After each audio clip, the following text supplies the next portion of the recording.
Hi everyone, I am Cassie Zong and welcome to Resilio's latest Move Faster live event, Making the Denmark Movie.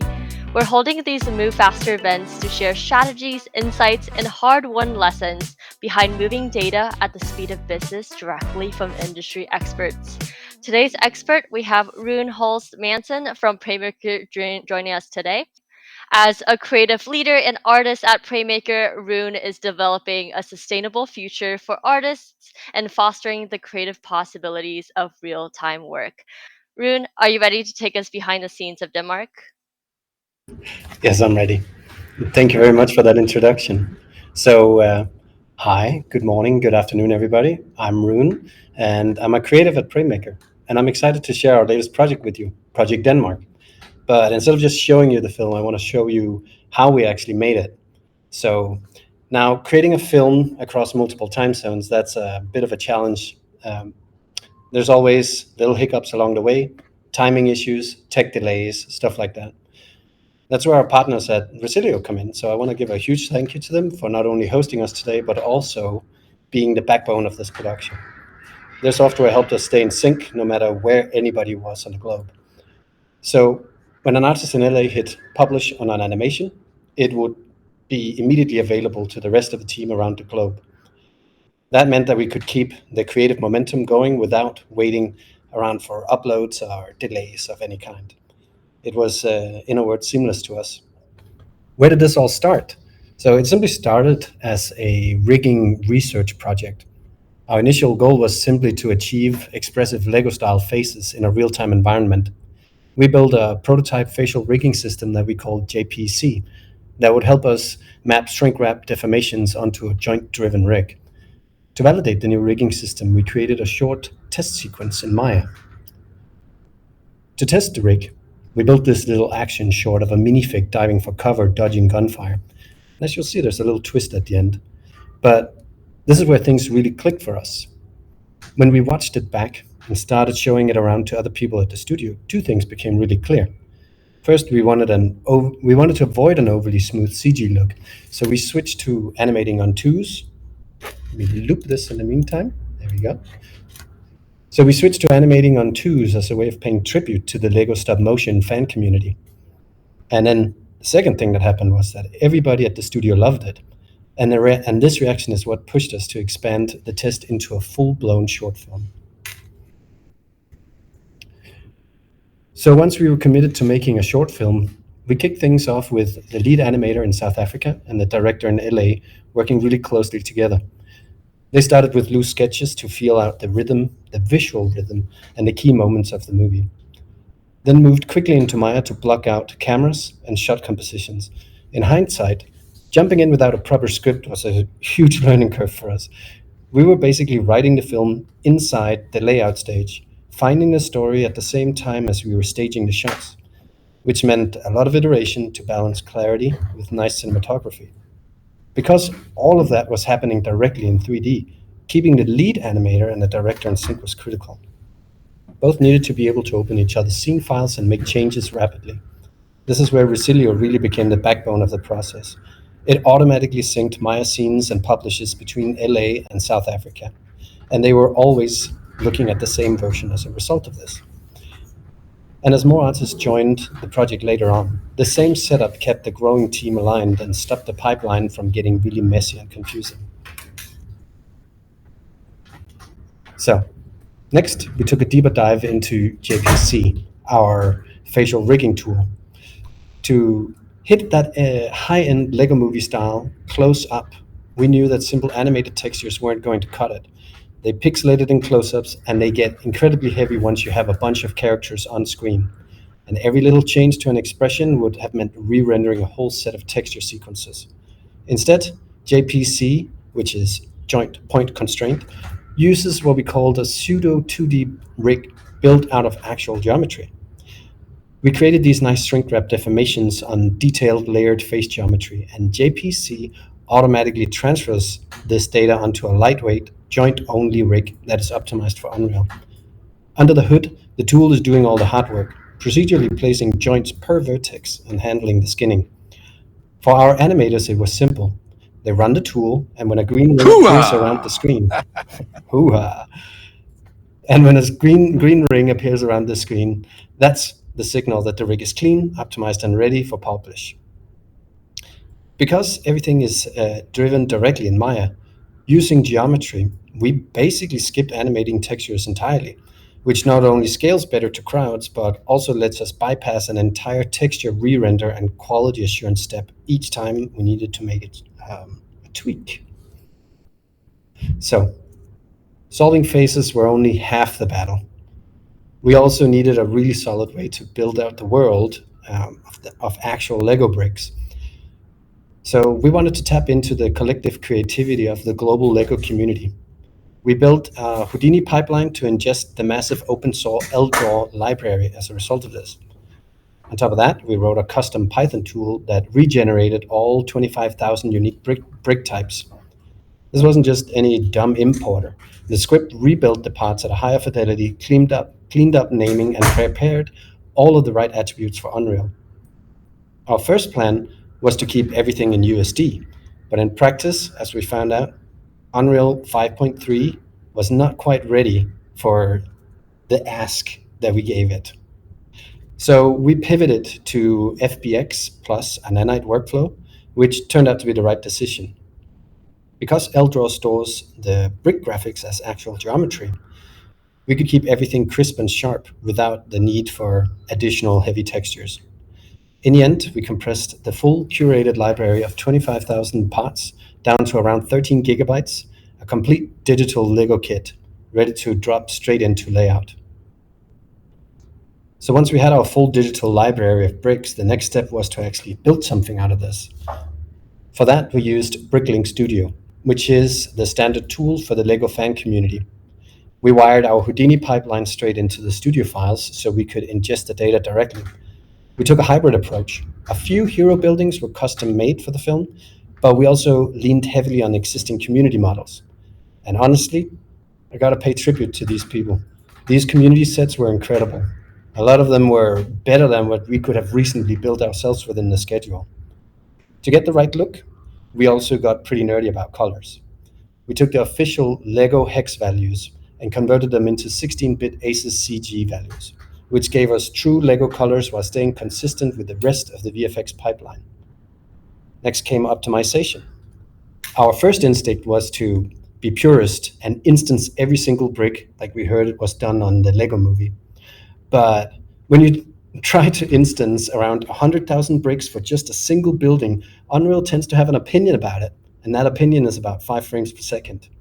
I'll talk about how we fix that later when we got into asset prep, but let's just say per brick instancing did not survive the transition.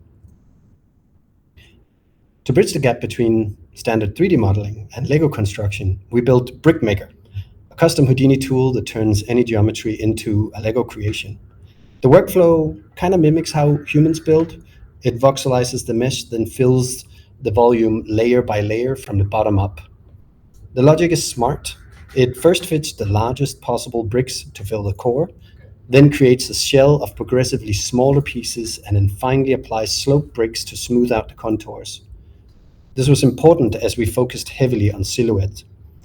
The tool uses placement rules like randomization and symmetry to avoid those jagged voxelized edges that you would usually see. It would also help minimize light leaks later on in lighting. The best part is scalability. Once the logic is set, we can generate a million brick giant for a hero shot or a low res version for a background crowd agent, all with the same input mesh.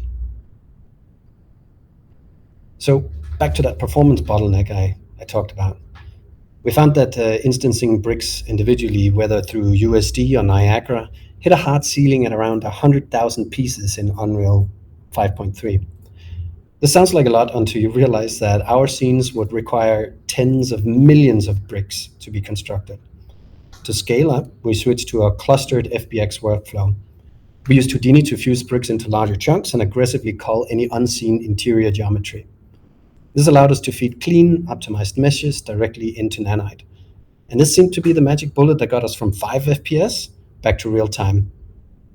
For the look, we also avoided baking unique textures.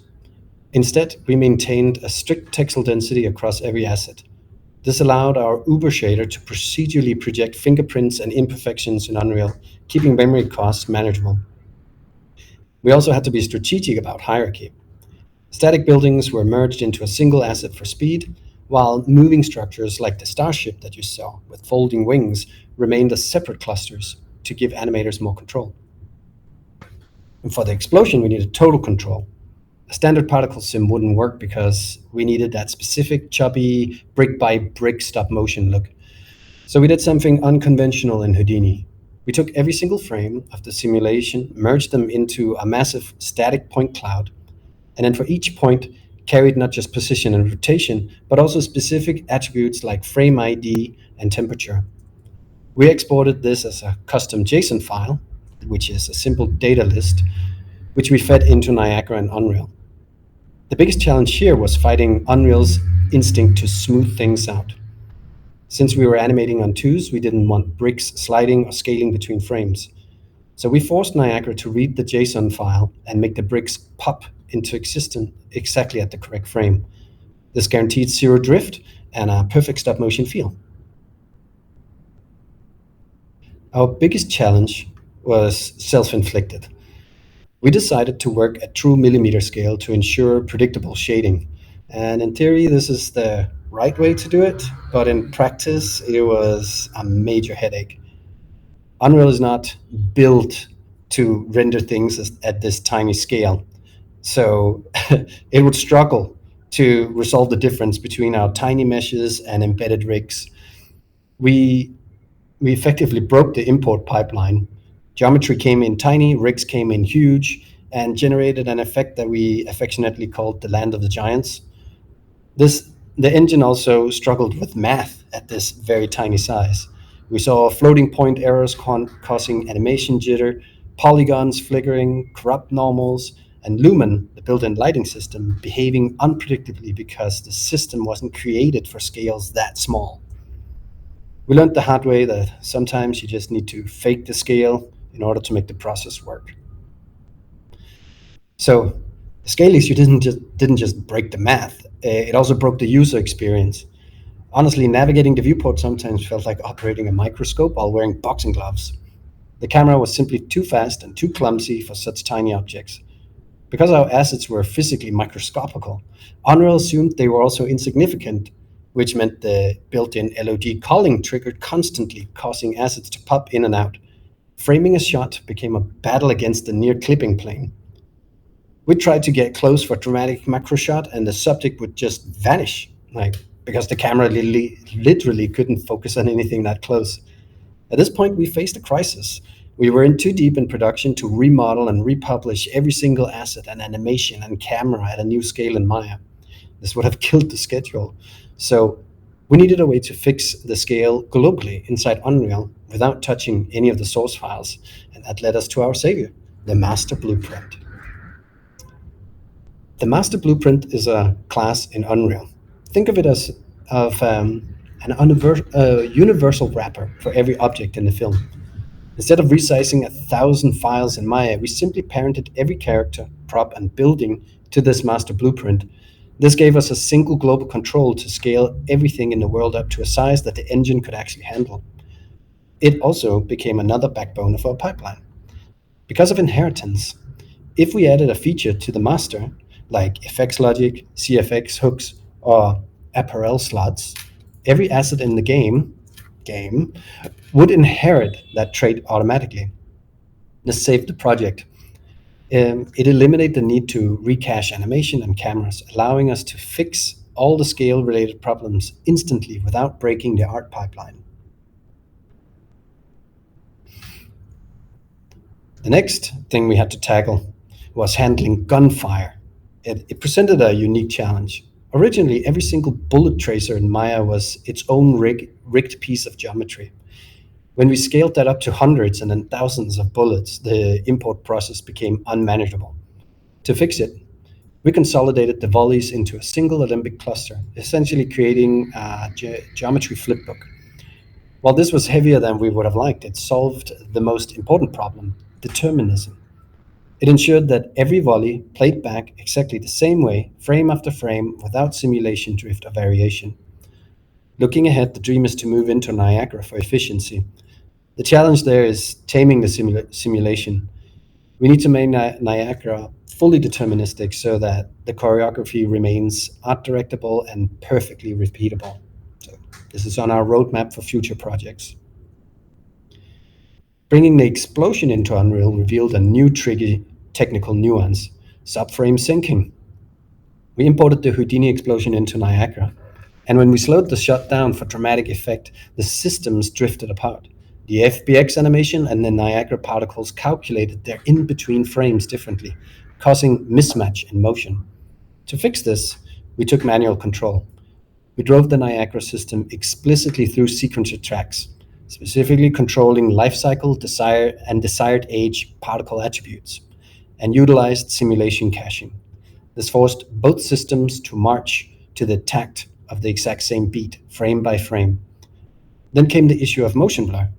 Because we were animating on twos, that the stop motion look standard, oh, sorry, to get the stop motion look, standard motion blur broke down completely. It would strobe, giving us intense motion blur on frames of movement and zero motion blur on hold frames. It was distracting and messy. So the cleanest solution was simple. We turned off motion blur entirely. To handle the look of the film, we adopted a one shader to rule them all philosophy. We built a single Uber shader that drives every Lego surface in the project. Instead of baking thousands of unique texture maps, this shader is procedural. It mathematically projects fingerprint scratches and microsurface variation onto the bricks. This is what gives the plastic that tactile lived-in feel, like a toy that's actually been played with. The centralization was a massive performance win. Because everything shared the same shader logic, we drastically reduced shader complexity and compilation times. We even extended this into our effects. For the explosion, we used custom Houdini attributes from our JSON files to drive color per instance, but they shared the same Uber shader. This meant that our exploding bricks shared the same rich, high-quality shading as our hero characters. For lighting, we delivered 44 unique shots across 4 sequences. To manage this complexity, we used a strict hierarchy: master levels for layout, sub-levels for lighting setups, and sequence overrides for per-shot adjustments. This workflow essentially mirrored traditional VFX render layers. It allowed us to tweak the atmosphere of a single shot without breaking the rest of the sequence. The engine behind this was hardware-accelerated Lumen. Because lighting and reflections were fully interactive, we never baked a single light map. This real-time feedback changed how we collaborated. We performed virtual location scoutings, and the director and the lighting artist would fly around the scene experimenting with angles and light directions. We actually discovered quite a few entirely new shots this way, without ever returning to Maya. Finally, to ensure a film-grade finish, the entire project was authored in ACES. This gave our color artists linear data that integrated seamlessly with standard grading workflows.